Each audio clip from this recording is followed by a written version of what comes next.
Hello दोस्तों, स्वागत है आपका हमारे यूट्यूब चैनल कॉमिक फैन पर।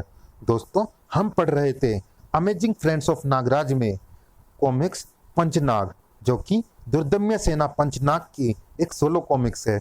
चलिए शुरू करते हैं इस कॉमिक्स का दूसरा भाग। सुरसरपा के विलाप ने मेरा हृदय पिघला दिया। पुत्री, अब शोक करने से कोई लाभ नहीं। प्रत्येक प्राणी को उसके कर्मों का दंड भुगतना पड़ता है। अब मैं किसके सहारे जीऊंगी? हमारे वचन के सहारे। तुम चाहो तो हमसे वो वर मांग लो जिसे देने के का वचन हम तुम्हें पहले ही दे चुके हैं। आप सदैव मेरी व मेरे अधिकारों की रक्षा करेंगे। तथास्तु। वह वचन हमारी भूल साबित हुआ। सुरसरपा जब तक जिएगी नागदीप का विनाश चाहेगी, और विनाश की शुरुआत होगी अक्षय विष पात्र में हुए इस छिद्र से। यह विष नागदीप के सर्पों की शक्ति का स्रोत है। समस्या गंभीर थी। उसके समाधान के लिए हम सर्प यज्ञ से मिले। अक्षय विष पात्र में हुई विष की क्षति को पूर्ण करने के लिए यज्ञ द्वारा विषकन्या उर्वशी को उत्पन्न करना होगा। उसके लिए राज परिवार की किसी स्त्री और पुरुष की आवश्यकता पड़ेगी। करेत नागवंश के राजा विशक और उनकी पत्नी विशदा वर्षों से संतान प्राप्ति के इच्छुक हैं। वे यज्ञ के लिए आसानी से मान जाएंगे। संतान प्राप्ति के लिए यज्ञ आरंभ हुआ, जिसका पता सुरसरपा को भी चल गया। ओम। यज्ञ संपन्न हुआ। उर्वशी, हमारी पुत्री, किसी राज पुरुष का सहयोग न मिल पाने के कारण मेरी संतान एक मांसपिंड ही बनकर रह गई। परंतु इस मांसपिंड में प्राण है। अब मुझे संतान प्राप्ति के लिए तांत्रिक वंश की तंत्र शक्तियों का सहारा लेना होगा। तांत्रिक वंश की कुल वधू थी सुरसरपा। इस मांसपिंड को तंत्र क्षेत्र में रख दो पुत्री। शीघ्र ही तुम्हें एक तेजस्वी पुत्र प्राप्त होगा, जिसमें तांत्रिक और मांत्रिक दोनों सर्पों की शक्तियां होंगी। तंत्र शक्ति और यज्ञ शक्ति के संयोग से उत्पन्न हुआ सहस्त्र भुजंग। माता श्री सुरसरपा को सहस्त्र भुजंग का परिणाम स्वीकार हो। क्या आज्ञा है मेरे लिए? तुम्हारी माता को नागदीप का विनाश चाहिए पुत्र, किंतु उसके लिए तुम्हें सर्वप्रथम राजा विशाख से उनकी पुत्री उर्वशी को प्राप्त करना होगा, चाहे विवाह करके चाहे हरण करके। इसकी क्या आवश्यकता है माता श्री? मैं नागदीप का विनाश करने में समर्थ हूं। आवश्यकता है पुत्र। मैंने नागदीप के सर्पों की शक्ति को छीन करने के लिए विष के स्रोत अक्षय विष पात्र में छिद्र कर दिया था, परंतु महात्मा कालदूत ने यज्ञ द्वारा उर्वशी को प्राप्त करके विष का संतुलन फिर स्थापित कर दिया। अब शक्ति उसी के पास होगी जहां उर्वशी होगी। समझ गया माता श्री। विष ही हम सर्पों की शक्ति का स्रोत है और उर्वशी विष का स्रोत। अब सहस्त्र भुजंग को उर्वशी को प्राप्त करने से कोई नहीं रोक सकता। हम सहस्त्र भुजंग की सहस्त्र भुजाएं काट कर फेंक सकते थे, परंतु सुरसरपा को अपने वचन में हमने अपनी सुरक्षा प्रदान कर दी थी। चाहे युद्ध काल हो या शांति काल, अब हमारी सुरक्षा सुरसरपा के साथ है। अब हम उसके पक्ष में युद्ध तक करने के लिए वचनबद्ध है। उसने वचन की आड़ में हमारे साथ छल किया। छल से पीड़ा होती है ना महात्मन। हमारी माता सर्पगंधा को भी पीड़ा हुई थी। इस विवाद को हम फिर कभी सुलझा लेंगे नागार्जुन। अभी तो हमें सहस्त्र भुजंग को रोकना होगा। राजा विशक ने उर्वशी का स्वयंवर आयोजित किया है। तुम में से किसी एक को वो स्वयंवर जीतना होगा। नागार्जुन पर भरोसा रखिए महात्मन।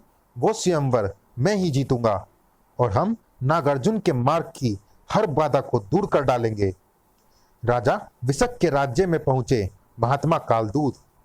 प्रणाम महात्मन। इन तेजस्वी वीरों का परिचय देने की कृपा करे। ये मेरे पुत्र हैं राजन, और उर्वशी के संवर में भाग लेने आए हैं।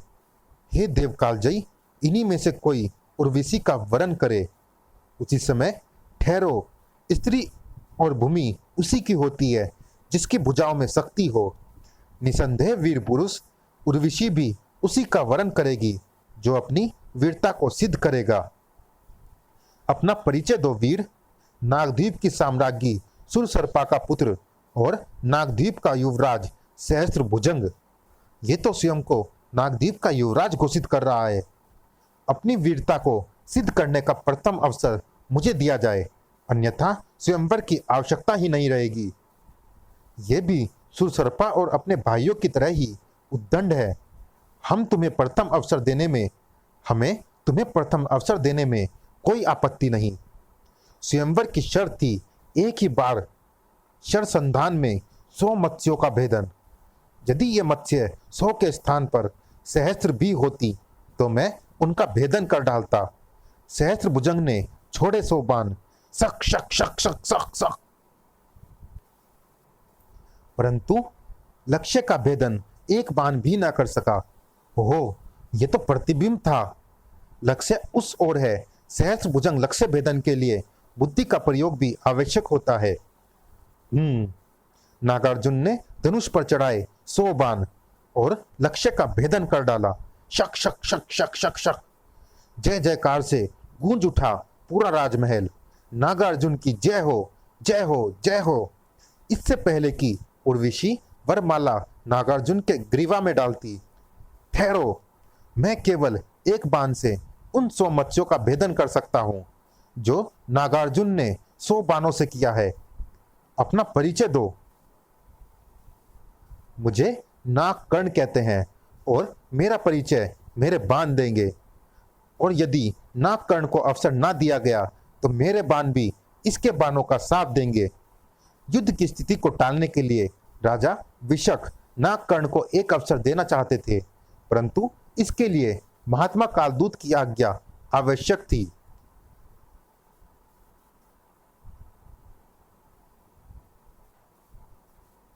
हम यही चाहते हैं कि उर्वशी का वरण कोई परमवीर करे, किंतु लक्ष्य भेदन के पश्चात आपको नागार्जुन से युद्ध लड़ना होगा। यदि आपको आपत्ति न हो महात्मन, तो नागकर्ण को अवसर दिया जा सकता है, जैसा आप उचित समझे राजन। शक शक शक शक, अद्भुत, तुम विजयी हुए नागकर्ण। अब उर्वशी तुम्हारा वरण करेगी। नहीं राजन, उर्वशी और नागकर्ण का विवाह नाग धर्म के विरुद्ध होगा। नाग धर्म के विरुद्ध? पर क्यों महात्मन? क्योंकि नागकर्ण विपरीत विषधारक है। यदि ये विवाह हुआ तो नाग प्रजाति विषहीन हो जाएगी। क्षमा करे वीर, तुम्हारे योग्य होते हुए भी हम उर्वशी का विवाह तुमसे नहीं कर सकते। नागकर्ण हमें अपनी वीरता का परिचय क्यों देने आया था? लगता है राजन, आप उर्वशी के विवाह का निर्णय नहीं कर पा रहे। अब आपको निर्णय करने की आवश्यकता भी नहीं। मैं उर्वशी का हरण करके ले जा रहा हूं। ठहरो सहस्त्र भुजंग, उर्वशी का हरण करके अपने काल को निमंत्रण मत दो। यदि आपने मेरे पुत्र का मार्ग रोका तो आप अपना वचन भंग करेंगे महात्मन। कालदूत को उनके वचन ने विवश कर दिया था, परंतु पंचनाग विवश नहीं थे। सावधान सहस्त्र भुजंग, बस पंच योद्धा रोकेंगे सहस्त्र भुजंग का मार्ग। तुम सहस्त्र होते तो युद्ध का कुछ आनंद आता। पंचनागों पर अस्त्र शस्त्रों की वर्षा करने लगा सहस्त्र भुजंग। खट खट शक शक, भूमंडा से टकराकर चूर चूर होने लगे सहस्त्र भुजंग के प्रहार। बड़ाम बड़ाम, नागार्जुन ने उसके किसी भी शस्त्र को उसके लक्ष्य तक नहीं पहुंचने दिया। खन खना, जिन शस्त्रों ने लक्ष्य पर पहुंचने का साहस किया वो नाग प्रेती के शरीर में गुम हो गए। हा हा हा, नाग प्रेती का शरीर कुछ भी हजम कर सकता है। सिंह नाग के पंजक ने रुई की तरह उधेड़ डाला सहस्त्र भुजंग का मांस। खड़च ची चिघा, नागदेव ने अपनी दाढ़ी में जकड़ लिया सहस्त्र भुजंग को। सर्र, लगता है तेरी किसी ने हजामत नहीं की। सर्र, आज सहस्त्र भुजंग उखाड़ फेंकेगा तेरी दाढ़ी। सर्र सर्र, नागदेव की दाढ़ी उखड़ती नहीं, उखाड़ फेंकती है। सर्र, अब तुझे नागार्जुन के बाण भूमि से उठने का अवसर नहीं देंगे। धड़ाम, खच खच। नागार्जुन के तीक्ष्ण बाणों ने खंड खंड कर डाला सहस्त्र भुजंग का शरीर। खच। वो अंतिम चीख सहस्त्र भुजंग की मृत्यु का प्रमाण थी। नागद्वीप पर छाया संकट तो 100 खंडों में विभक्त हो चुका था। पुत्र सहस्त्र भुजंग, मैं नागद्वीप का संरक्षक था और रहूंगा, परंतु मेरे ये वीर पुत्र नागद्वीप के शासक अवश्य बनेंगे। कालदूत को पंचनाग के रूप में नागद्वीप के योग्य उत्तराधिकारी मिल चुके थे। समाप्त। चलिए दोस्तों, इस कॉमिक्स में इतना ही। ये रोमांचक कॉमिक्स कैसी लगी आप हमें कमेंट बॉक्स में जरूर बताइएगा। और दोस्तों, जिन्होंने अभी तक हमारे चैनल को सब्सक्राइब नहीं किया है, चैनल को सब्सक्राइब जरूर कीजिएगा ताकि आने वाले कॉमिक्स की अपडेट आपको समय पर मिल सके। मिलते हैं फिर किसी अन्य कॉमिक्स में, तब तक के लिए धन्यवाद। प्रतिशोध। दुर्दम्य सेना पंचनाग की अगली पेशकश। हो चुकी है एक विषयुक्त महाभारत की शुरुआत।